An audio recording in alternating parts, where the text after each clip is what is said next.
He walked into the Whitmore Grand with a 7-year-old girl on his hip and a canvas tool bag over his shoulder. And the woman at the front desk looked at him the way people look at something that doesn't belong. He noticed. He always noticed, but he'd stopped letting it change the way he moved through a room. His name was Cole Decker, 41 years old, widower, father, and the best engine diagnostician in a 3-county radius. Not that anyone in this lobby would have known that from looking at him. The bag was old. The boots were older. There was a faint streak of brake fluid on the back of his left hand that he hadn't quite gotten off with the gas station soap on the drive over. His daughter, Nora, 7 years old, dark-haired, serious in the way that kids are serious when they've seen more than they should, had fallen asleep against his neck somewhere around exit 14 and woken up just as he pulled into the circular drive of the most expensive hotel in Dunmore County. She looked at the chandelier in the lobby the way kids look at something that confuses them. "It's too shiny," she said. "Yeah," he said. "It is." The call had come 3 days earlier, on a Wednesday morning, while Cole was lying underneath a 1967 Mustang Fastback with a flashlight in his mouth and a socket wrench in each hand. The phone buzzed on the concrete floor twice before he registered it. The number was a 212 area code, New York. He almost didn't answer. "Mr. Decker?" The voice on the other end belonged to a woman named Harriet Bloom. She introduced herself as the executive assistant to Lawrence Whitmore. "The Lawrence Whitmore," she said, as if that clarified anything. Cole said he didn't follow hotel news. There was a pause on her end. "Mr. Whitmore owns the Whitmore Grand in Dunmore," she said, "and 31 other property." "Okay," Cole said. "He has a car." Cole waited. A 1955 Mercedes-Benz 300 SL, the Gullwing. "Do you know it?" He knew it the way a surgeon knows the human heart. One of the most significant production cars ever built. Fuel-injected straight-six. Space-frame chassis. Gullwing doors. Only FET 400 ever made. He'd never worked on one in person, but had spent 3 years studying them in Stuttgart before everything changed, and he came back home to run his father's garage instead. "I know it," he said. "It won't start," Harriet Bloom said. "Mr. Whitmore is hosting the Dunmore Concours d'Elegance in 6 days. He intends to drive the 300 SL as part of the opening ceremony. It's been in the hotel's private motor court for 11 months without issue. 3 days ago, it simply stopped. Who's looked at it? Whitmore Automotive. They're the dealership group Mr. Whitmore owns in the county. Their senior technician spent 2 days on it and said the fuel injection system was beyond their current diagnostic capability for a car of that vintage. He recommended sending it to a specialist in Atlanta. Mr. Whitmore does not want it to Atlanta. He wants it fixed here, before Saturday." Cole set down one of the socket wrenches. The concrete was cold through his shirt. "How did you find me?" he asked. "The technician at Whitmore Automotives gave us your name," she said. "He said if anyone in this region could do it, it was you. He also said you'd probably say no." Cole looked up at the undercarriage of the Mustang. He thought about the electric bill. He thought about the transmission job he'd pushed back twice already. He thought about the stack of mail on the kitchen counter that he hadn't opened in 4 days because he already knew what most of it said. "What's the fee?" he asked. She told him. He was quiet for a moment. "When do you need me there?" He'd told Nora that morning over cereal. She sat across from him at the kitchen table, spoon hovering over her bowl, processing it the way she processed most things, slowly, thoroughly, with more seriousness than the situation probably warranted. "The fancy hotel," she said. "You know it?" "From the road. It has the flags." "That's the one." She thought about this. "Can I bring the kit?" The kit was what she called the small red toolbox he'd given her 2 Christmases ago. It had her name painted on the side in white letters, Nora, in his handwriting. Inside were real tools, child-sized, that she'd learned the names of before she'd learned to ride a bike. She carried it with her to the garage on Saturdays, set it next to his, and handed him things when he asked. He'd never asked her not to. It had seemed cruel to. "You can bring the kit," he said. She went back to her cereal, satisfied. The motor court was at the back of the hotel, enclosed by a low stone wall and accessible through a keypad gate that Harriet Bloom unlocked for them personally. She was a compact woman in her 50s with silver hair pulled tight and an expression that suggested she had managed more crises than most generals. She looked at Nora. Nora looked at her. "She's 7, Cole said. "She's quiet and she won't touch anything she's not supposed to." Harriet Bloom said nothing for a moment. Then she opened the gate. The 300 SL was parked under a canvas cover in the center of the motor court, flanked by a pre-war Bentley and a late 50s Ferrari that Cole clocked as a 250 California. The collection was real. It was serious. Lawrence Whitmore wasn't a man who bought cars for decoration. Cole set down the canvas bag. He looked at the cover for a moment without lifting it. "Has it been moved since it stopped?" he asked. "No," Harriet said. "Battery been jumped?" "3 times." The technician said it was not a battery issue. "It's not," Cole said. He hadn't even seen the car yet. He pulled the cover back. The silver paint was original. He could tell by the depth of it, the way it held the afternoon light differently than a respray ever would. The chrome was clean. The lines of the car were everything the photographs had promised. Low and purposeful and slightly improbable, the way all genuinely great things look when you see them for the first time in person. Nora stood beside him, one hand on her kit. "It's sad," she said quietly. "Why?" he asked. She shrugged. "It wants to go somewhere." He looked at her. She wasn't wrong.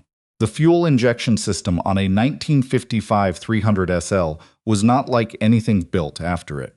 Mercedes had adapted aircraft technology for it, a direct injection system that was a full 2 decades ahead of its time, and consequently a full 7 decades more difficult to diagnose than anything you'd find in a modern repair manual.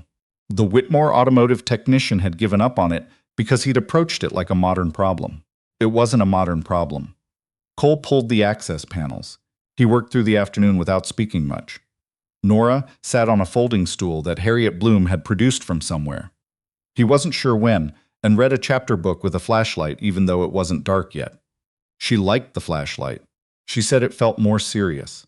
Around 5 o'clock, Lawrence Whitmore came out. Cole heard him before he saw him. The footsteps had a specific quality, the kind of unhurried confidence that only comes from someone who owns the ground they're walking on. He looked to be in his early 60s, tall, with the kind of tan you get from actual outdoor time rather than a booth.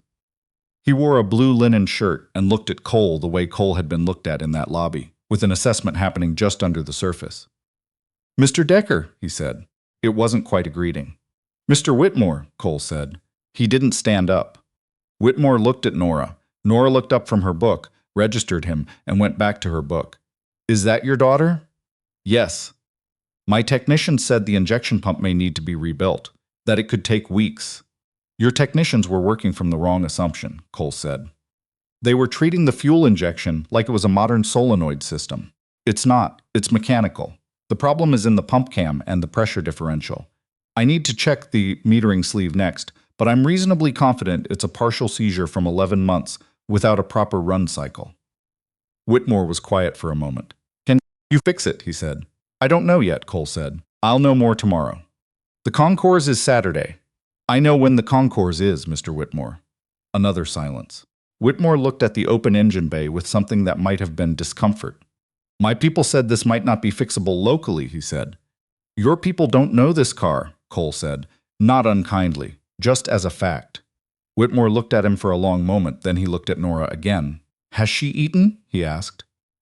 Cole blinked. "We're fine," he said. "I'll have the kitchen send something out," Whitmore said. Then he went back inside.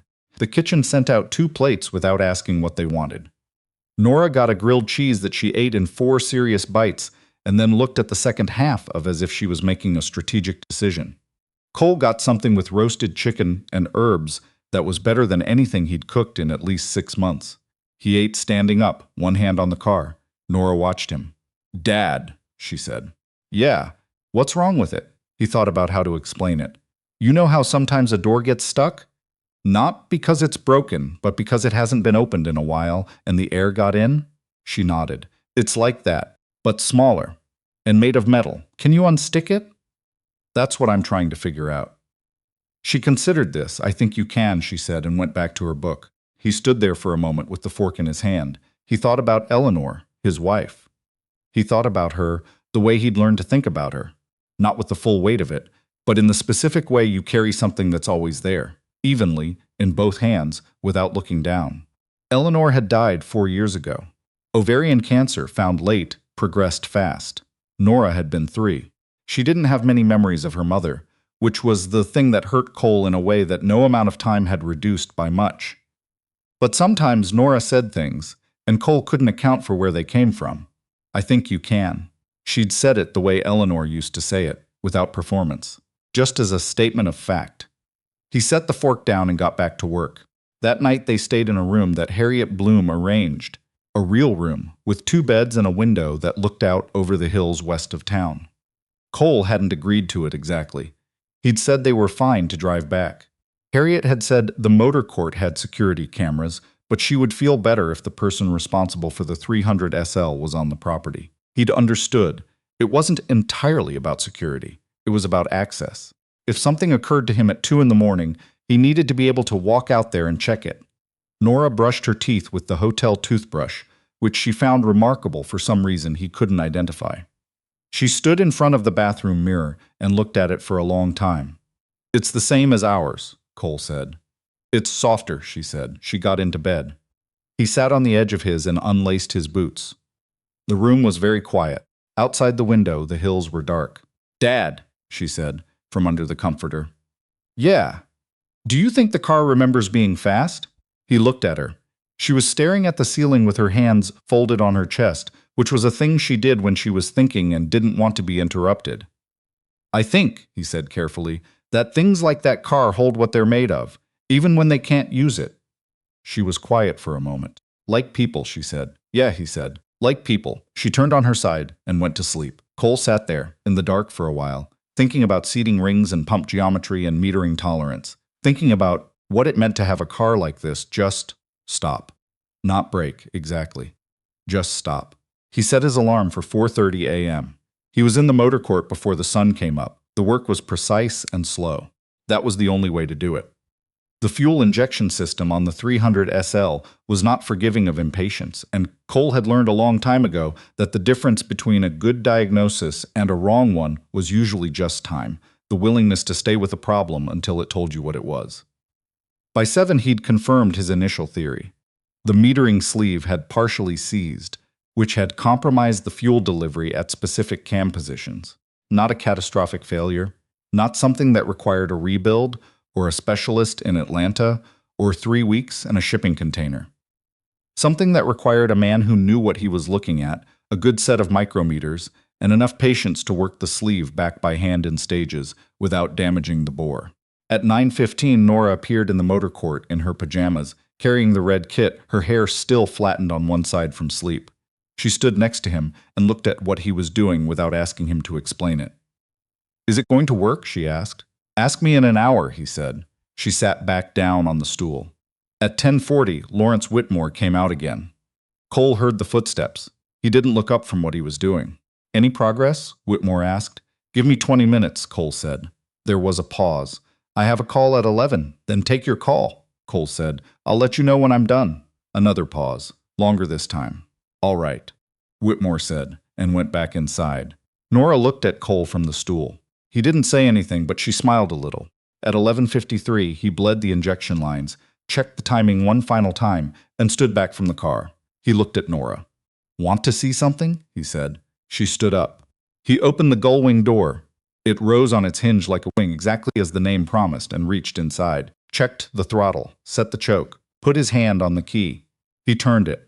The 300 SL started on the 3rd crank. The engine sound was unlike anything a modern car made. It was deep and mechanical and purposeful, with a quality you could feel in your chest as much as hear with your ears. It idled smoothly, without hesitation, without the rough uncertainty of a sick engine finding itself. It idled the way it had always been meant to idle. Nora stood very still, both hands around the handle of the red kit. Her eyes were wide. "It remembered," she said. Cole didn't trust himself to say anything right away. He let the engine run for a while, checking the gauges, listening for any deviation, feeling through the sound for anything wrong. There was nothing wrong. The engine was clean and even and strong. He was still standing there when he heard the footsteps behind him. He didn't turn around. "It's running," he said. Whitmore said nothing for a moment. Cole heard him come closer. Heard him stop a few feet away and stand there listening. "How?" Whitmore said, quietly. "Metering sleeve seizure. Partial. The cam couldn't drive the pump through full range. I worked it back in stages and reseated it. It needed someone who understood what the system was actually doing, not what a modern diagnostic tool would tell you it should be doing." Another silence. My technician spent 2 days, Whitmore said. I know, Cole said. Still not turning around. He said it couldn't be done locally. He was wrong. The engine ran on. The morning light had shifted to the particular gold of late November, coming over the stone wall at a low angle and landing on the silver hood of the 300 SL like something out of a photograph. Mr. Decker, Whitmore said. Cole turned around. Whitmore was looking at the car with an expression Cole hadn't expected. Not the assessment from the lobby, not the measured authority of the motor court. Something older than that. Something that had nothing to do with the concours or the opening ceremony or the value of the car as a financial asset. He was just looking at it. My father bought this car in 1961, Whitmore said. I was 4 years old.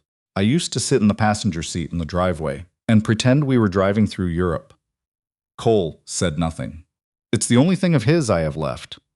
He said it matter-of-factly, the way people say things they've stopped trying to qualify. Cole looked at the car. Then at Whitmore. Then at Nora, who was standing next to him, holding the red kit, looking up at Whitmore with the same seriousness she gave everything. It's going to need a proper run, Cole said, before Saturday. 40 minutes on the highway, minimum. Let the system seat itself. I'll arrange it, Whitmore said. I can take it if you want, Cole said. I know how to drive it. Whitmore looked at him. Something shifted in the expression. I know you can, he said. They ate lunch in the hotel dining room, which was the kind of place where the menus had no prices, and the chairs were upholstered in something that felt like real leather. Harriet Bloom had arranged a table without being asked. Nora sat across from Cole and studied the menu with absolute concentration. It says pan-seared chicken, she said. That's just how they cook it here. We have a pan. We do. She put the menu down. Dad, she said. Yeah. Is that man sad? Cole thought about this. I think he was. I think maybe now he's a little less. She considered this.